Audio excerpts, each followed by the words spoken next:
Hey everyone, welcome to the first episode of the Palomino Playbook, our podcast about all things Pac athletics, all things South San Antonio junior college sports. I'm here with Coach Green and Marco from our men's basketball program, who has started off the season with an impressive 22-12 start, and 12-2 in conference play, and secured the number one seed in our TSAC conference tournament. My name's Matt Gillette. I'm our director of student success here at PAC, and welcome to our new podcast, just kind of talking about sports. So Coach Green, I kind of wanted to talk about culture. So when you took over the program, what was your vision for the team, where we were sitting with the current culture? You know, we played about 15 games, mostly conference games last season, and now we're close to 40. So can you talk about what that transition's been like over the last year?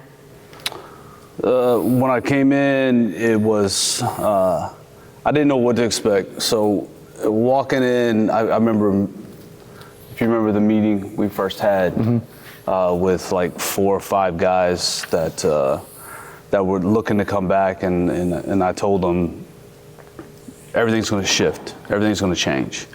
You know, I believe it was July timeframe. So it was a matter of coming in and establishing, you know, just the 5 fundamental qualities of communication, trust, collective responsibility, caring, pride. And really embedding that in the guys that were coming in. In terms of just the program itself, the platform was there. It was just a matter of putting in the work to change it. So moving the needle a little at a time. And I think that we've done a pretty good job this year of shifting that. We still got a lot of work to do, but the future looks good right now, and we got a great team in terms of, you know, the athletic department and really strong backing. So. Yeah, I got you. I know we've always talked about this concept of moving the needle, transforming the culture, making this more of intercollegiate experience instead of just the club experience that it's kind of been in the past. Marco, what's been like the biggest change that you've seen, you know, being a player on last year's team where, you know, you kind of had to score 25, 30 a game to try to keep us in it, you know, starting with like kind of just playing conference play games, a little bit smaller schedule, you know, not having as much practice or rigor as far as academics and volunteer service and all that sort of stuff. Like, how has that transition been from being on that team to this team now? It was a big transition, going from about like 6 games to 30. So that was like the biggest transition we had. And especially with the study hall, we really didn't have much. It was just more of just grade checks every week. So just academically, y'all are more on us. So that's been like the big change. Instead of just, just do turn in your assignments and just send us your grades instead of attending study hall, making sure we're on our on course, keeping a good academic standard. And just from the athletic point, just with practice, we only had like practice at least 1 or 2 times out of the week. Or sometimes we didn't have practice, we would just go into the game Wednesday and just play. So it's a big transition coming from there, starting off barely having anything to now we have we actually have a schedule on what to do and how to perform. So it's a big transition.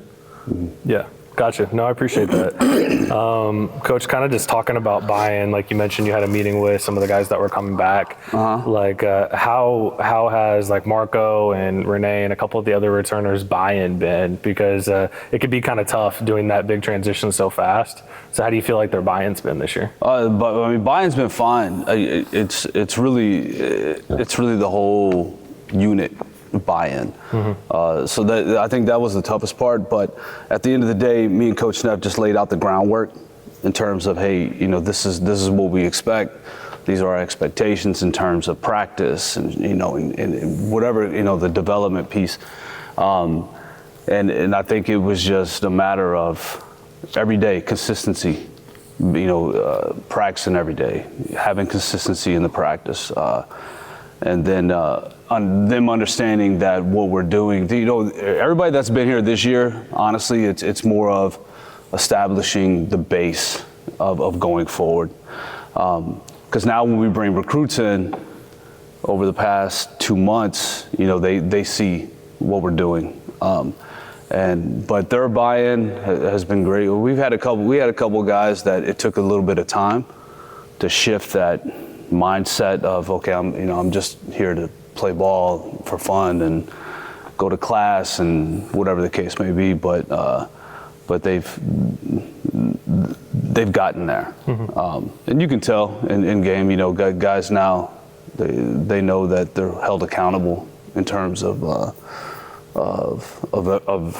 the study hall. He talks about grade checks, things like that. But yeah, their buy-in's been good. Gotcha. So. Yeah, speaking of transition, we'll stay on that topic. Like, Marco, let's talk about basketball for a second. How do you feel like your game has changed going in from last year to this year under Coach Green's leadership? I guess just making sure, like, stay on point of, like, I guess leading, because, Coach Green nominated me as team captain. I feel like on the court, I've been just trying to adjust with everybody, because, like, last semester, I really didn't have, like, a role, just more just scoring, make sure we stay in the game.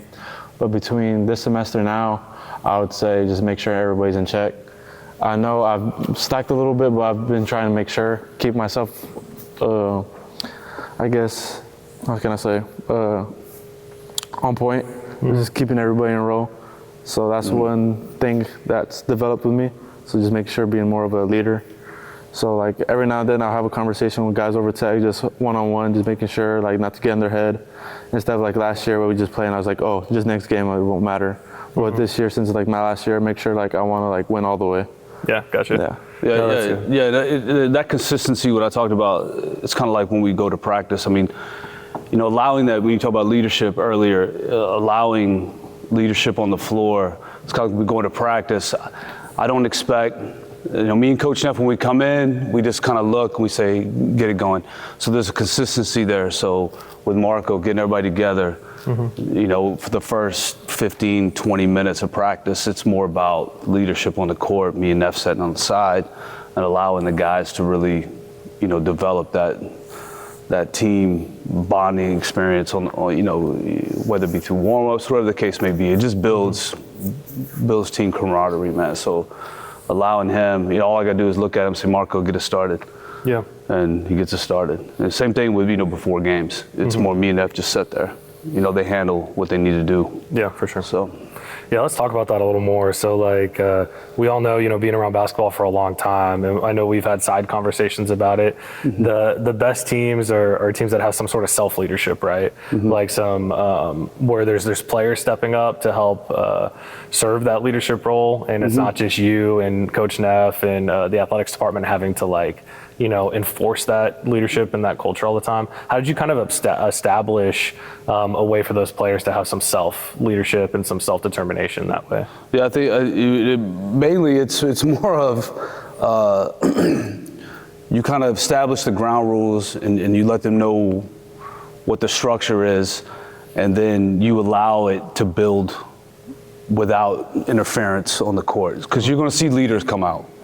Especially the first month of practice, you can see who's a leader on the floor, whether it be verbally, whether it be by action, and now you can understand that, and so you let that develop. But you still gotta control it to some aspect. But we always told them, the leadership is no good unless there's action, man. For sure. And if you're not showing it by action, nobody's going to listen to what you say. Gotcha. But yeah, allowing that just to develop, because you'll see it, and at that point, that's when you know who you can go to and to really get everything fixed and structured on the court. So for sure.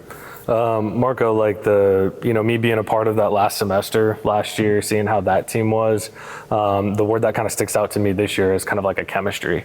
Instead of just, not knowing who's going to show up each game, who's going to be, eligible to play. Sometimes you had to run games where you only had 6 guys. Like, I remember that conference tournament game I think we ran with 6, and we had our 7th guy show up 20, 30 minutes late. Can you talk about the chemistry of this year's teams? Like, how do you play for each other? How do y'all like each other? How's that kind of helped? Chemistry has changed a lot. coming from last semester, because like sometimes at practice there'll only be like 4 of us. So like we'll play with, I guess, our coach Austin at the time. So we'll run through plays with just Austin, so we can at least have a 5. And like the plays weren't really much. It was just more of like just an isolation with just me and Dalen. So with that, it's changed a lot coming from here. Like we show up I say 13 of us are here, including Ant and I'll say Isaiah being here now, including since coach is recruiting him in. That's helped a lot, showing like when guys can't be here, like with Manny. I know he's going through with like a lot of personal reasons when we've communicated just one-on-one. And which like with the team bonding, like it's grown over this year. Because I know when we first got here, more of us were like in a shell. Like, we're just stay to our little groups, like with Dalen, Roger, and Renee. And Roger, I already said Roger, Jaden, when Jaden was here at the time, they've like just stayed more to themselves with like more me, Juju, and who at the time, Ant, and he was playing. We were the ones that just trying to like communicate, have more of a team bonding, just make sure everybody was like, making sure when we plan something, when everybody can at least participate. So we just more likely just try to having everybody there, especially when we had like the basketball clinics, make sure everybody was there. So we talk to one another, give out of our shell. So yeah, I say from last semester to here, it's changed. Good. Yeah, it's good to hear. It's always good to see how y'all like aren't just like teammates. You're kind of friends on and off the court, and I feel like y'all have some trust in each other, which makes it easier, especially passing the ball around, trusting someone to make a shot, trusting somebody on the back line to play defense for you, and it's been kind of cool to see. Can you talk about a standout moment? I'll ask both of y'all that question from this season, like that's kind of been like eye-opening that we kind of actually have something here. Like, has there been a moment that you can kind of mention from this season? I'll probably say from practice, our competitive standpoint, because like from last semester, we really didn't have much. We would just like run, okay, just shoot, okay. Like we're here, we scrimmage, we play, everybody has a chip on their shoulder. Yeah. Everybody's here for a reason. I know most of us are here to at least make it somewhere. I say this is like a stepping stone with us. Coach Green's led a lot, helping us. And so the competitive standpoint's increased, I would say. Yeah. And so in practice, me and Neff will sit on the side, and when they're playing, establishing that in practice within your guys, I think is key in terms of just competitiveness and just that nasty get up and go on the court. So me and Neff will be watching. So if I see things on the court, like we're playing 1, 2 to 10, or we're playing just 5-on-5, and we're running through sets. If I see it kind of getting I'll start doing things. Like I'll call fouls when there ain't a foul. And that'll upset somebody. And then next thing you know, now the intensity's gathered up. They start talking. And I think it's just really good. Because on the court, they can get kind of nasty with each other, but once they get outside the lines, it's back to normal. So. But just doing little things like that, just the competitiveness in practice, that bleeds over. Gotcha. To the game. So. For sure. Coach, let's talk about some of your goals for the team. So, like, obviously the first thing that I know we talked about was, getting some guys in here that wanted to treat this like college basketball, right? Yeah. And not just kind of club ball. So, like, what are your kind of future plans for, you mentioned moving the needle, like in the short term and in the long term for this basketball program? Yeah, short term really it's about recruiting guys that one understand that coming here, they're here for 3 things, to start their college education, to develop and play. So, in the short term, it's about getting everything established for next year, and getting guys in here that understand what the program's about and have buy-in. And long term, I've got all these things that me and Neff talk about, or even when I talk about you or Jake. There's a lot of things out there that, from a vision standpoint, it's just a matter of, some take more time than others. Some you want to happen now, but don't happen now, or it takes too much time. So, my vision, honestly, is just to be a powerful resource in terms of bringing young men in, develop them as student athletes, you know, and, you know, building that full player resume. Gotcha. In terms of just development, getting on the court and playing, the community service work, everything. That way, if me or you or Jake go to another college coach that we feel this young man could be a part of, we can show him, hey, you know, here's his young man's resume, you know, and that coach says, oh, phenomenal, you know, let's pull him in. So short term, just continue to do what we're doing, building up, getting more involved in the community, and more support within the community, but yeah, in the long term, hopefully, you know, it just gets, you know, bigger and bigger and bigger, you know, especially with our construction and with the facilities and things like that. So, you know, the vision's there. It's just, you know, making it happen. Gotcha. is the key. So. Yeah, Marco, let's talk about, you mentioned earlier, like, it almost feels like some of the returners have a little bit of chip on their shoulder, a little bit of like trying to get to where they need to be. I know that, like, in the office, I toss around this like unofficial term, how I think this program is. Like, I call it like this 2-1-0 revenge tour. It's almost like we have all these guys that are in San Antonio, South San Antonio, who feel overlooked. Like they didn't get an opportunity to go play NCAA ball or NAIA ball somewhere else. Like, can you talk about that a little bit? Like, I feel like y'all have this kind of chip to you. Yeah, I feel like I've always carried a chip on my shoulder just because I came from a small town and really not much of, like, I guess, looks. So, like, every time I've always played, I was just, like, I always came out like, oh, like, I want to make sure I have, like, a point to prove. And especially, I'll say with Dalen, Dalen's been, like, one of the factors here, because he's always carried the mentality like, oh, I'm going to make sure you know who I am. Because Dalen, every time, he was, like, whisper something in the games, like, always talking with one of the players, because I guess, like, when we were playing the TSAC conference, I know at SAC I had a chip on my shoulder just because one of the players, I guess, I played him against, I guess, AAU, and he just always carried, like, the same game over and over, like, oh, he had a good game against me. And I've always, like, mentally just been, like, prepared for, like, any situation, like, oh, you're not going to get in my head. It's always me versus me out there. And I'm just prove my point, showing that I know I'm the best on the court. And whoever wants to line up one-on-one with me, they can get it. So, like, he had to see me on the court. That's the only thing I really can say. It's like, he had to see me.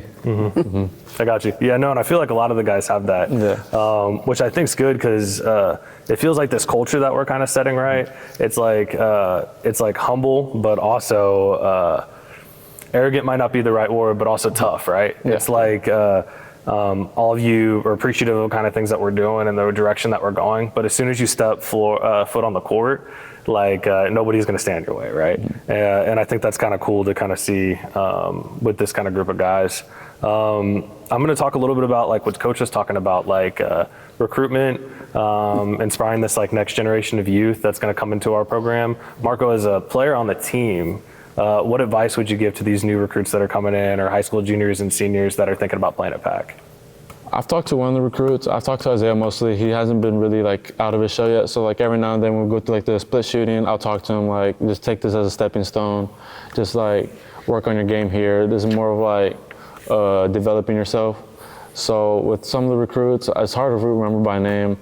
I know when Coach Green invited me to come talk to them, just one-on-one, if they had any questions, I would just give them like a little heads up. Like, it's a lot different coming from like high school. The competition, everybody's carrying a chip on their shoulder. They're out here playing for a reason. So here you got to play for a reason too. You got to know what your reason is. So I feel like that's been one of the biggest reasons. Like, the advice I've given, just be like, just come ready to play. Everybody's here for a reason, like I said, and just like you got to be your own cheerleader. Like, that's one thing I've always done. Like, I've been my own cheerleader because not many people are going to support you. So just be your own cheerleader. Gotcha. I appreciate that. Coach, for the tournament that's coming up, right? Like we mentioned earlier, we secured the #1 seed. We got a 2-round bye, so we're automatically in the Final Four. And, you know, one game at a time, obviously, but there's 2 games left to try to get a championship. So what are you kind of feeling like the guys need to do to kind of finish the season the right way and the way that it needs to finish? Just do what we've been doing. I mean, we go through lulls in games. It's either we start slow, end fast, start fast, go slow, end fast. I mean, so there's no consistency. It's hard to build consistency with 40 minutes. Them going the full 40. So, but honestly, just do what we've been doing. Just play hard, defend, shoot the ball. And just communicate and play together. I mean, that's about it. As long as we can go out there, and at the end of the game, we know that we gave everything we had, whether we win or lose. I mean, that's the most important thing. If you can walk off the court with your head high, say, man, you know what? We played hard. We just got beat today, man. Mm-hmm. And it is what it is. But there's been a few games this year where we lost, and it's kind of like and Marco knows some of those games where we know we just didn't. You can't walk off the court with that loss and feel good about it. Mm-hmm. I mean, you don't feel good about losing at all, but you look back on it and you're just like, we just didn't do what we needed to do. Gotcha. At the end. So, but going in, it's just a matter of us. We've had to shift some lineups. We lost a few guys, but guys have stepped up, and so we'll take it one game at a time and just play. So yeah. And Marco, not to add any pressure to you, obviously, no pressure. Just as we're talking, we haven't won a conference tournament here at PAC in over 10 years, I think. So what does it mean to you to be a part of a team who has positioned themselves, in a good position to at least be competitive in the next few games that we're in? I know we can win it. We got the team for it. Each one of us can go out there and play. So I'm more likely ready because I really haven't got there to the finals. Mm-hmm. So I just want to go win it. I know not any of the teams in our conference can compete with us. The only time we ever lose is when we beat ourselves, just mentally or on defense, or we just try shooting ourselves out of a three. And I think that's it. That's pretty much it. Not one team can compete with us. Yeah. Gotcha. Yeah, we do beat ourselves. Yeah.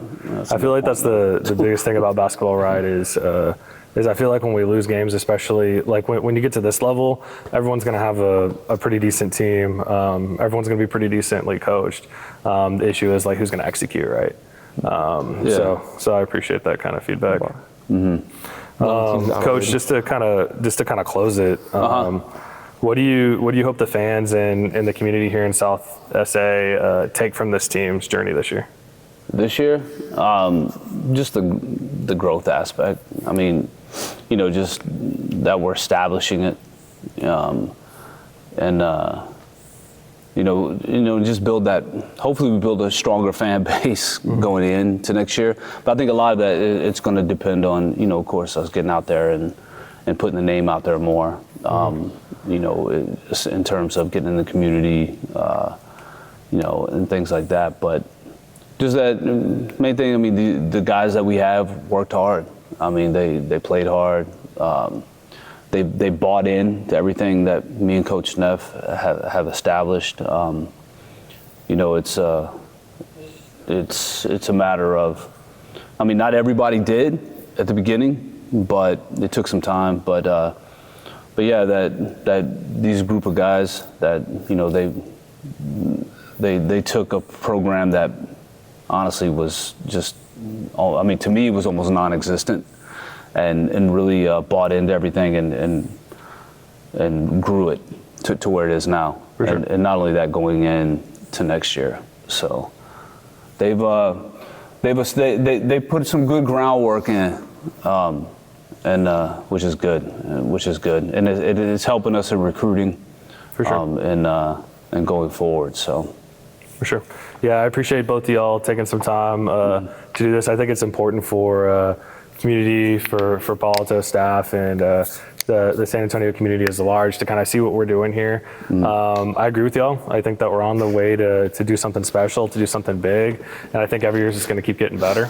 So I appreciate all the work that y'all have put in, and I think that our community is going to appreciate that as well. Thank y'all for tuning in to today's podcast. Stay on the lookout for more that are coming up. Our next episode will be with Coach Brian, talking about building the only college baseball program in South San Antonio, and the only junior college kind of baseball program in San Antonio as a whole. So appreciate y'all, and thanks for watching Palo Alto Athletics.